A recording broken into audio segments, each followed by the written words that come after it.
May mga lugar na araw-araw nating nadadaanan pero bihira nating tanungin kung ano ang kwento sa likod nito.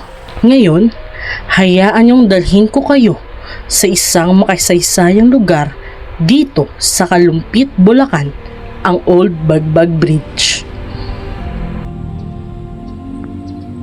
Guys, nandito tayo ngayon sa Old Bagbag Bridge and kung mapapansin natin is hindi na siya nadadaanan ng mga sasakyan, and sa bandang dulo nito is putol na yung tulay.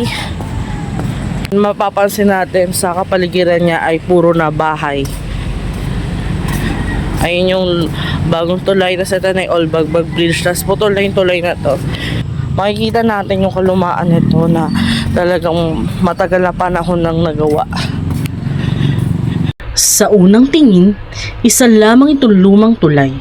Ngunit, higit isang siglo nang nakalipas, naging saksi ito sa mga mahalagang labanan noong digmaang Pilipino-Amerikano.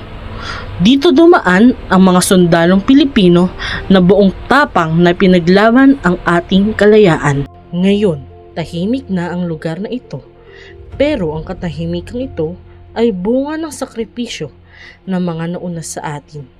At sana sa simpleng pag-aalaala sa mga lugar na tulad nito ay hindi natin makalimutan ang kanilang mga iniwang kasaysayan.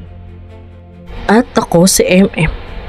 Palagi nating natatandaan na sa bawat biyahe may kwento.